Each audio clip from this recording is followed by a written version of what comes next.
when you think of the idea of being in the valley of the shadow of death. I don't know about you, but the first few times that I've read this particular psalm, I've looked at verse 4 and was captured in the valley before I could ever get to the rod and the staff. Now maybe you're a little bit more saved than I am. Maybe you're a little holier than I am. But the fact is, there are times in life where you go through the problem before you get to the solution. I don't know. There are times where you realize that you need to wait a minute through the process before you get to the rod and the staff. And so it's kind of natural when reading verse 4 to first focus on the valley of the shadow of death. Now, for some people, they can't identify. They feel like they're going to live forever, so death means nothing to them, especially if you're younger. But I'm here to tell you this morning, from the time that you were born until this very day, you have been dying. I know that we say that we're living, and people ask you how you living large, living good, living my best life, all of that. But the fact is, in your living, you are also dying. The longer you live, the more you're dying.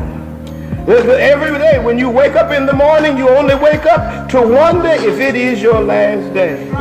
Now maybe some people don't think about that, but the fact is that it is still true. Whether you think about it or not, our bodies are always dying. Every single person in this room lives in the valley of the shadow of death. Took me a while, Aunt Jack, to figure that out. I thought that maybe this particular text meant that only when you're in trouble, only when you have a situation, that on your good days, maybe you on the mountain and not in the valley. But the fact is, if you are alive in this church today, you are in the valley of the shadow of death.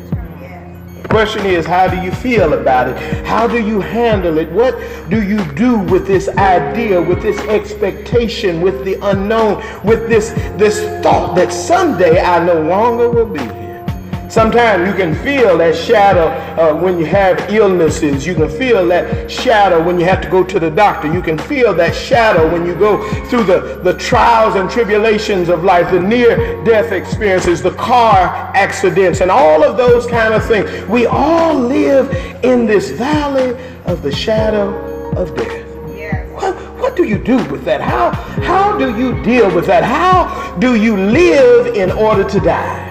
How do you set yourself up? How do you arrange your life so that you don't feel the pain of the valley?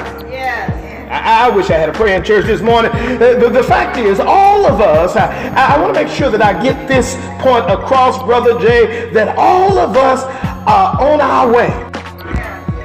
All of us are on our way from breathing to not breathing. All of us are on our way from saying hello to not saying hello on these shores anymore.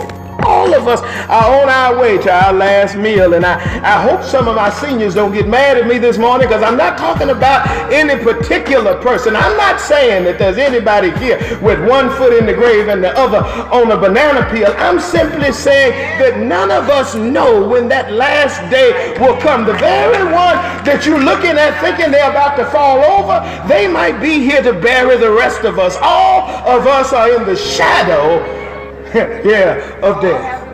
How do you deal with that?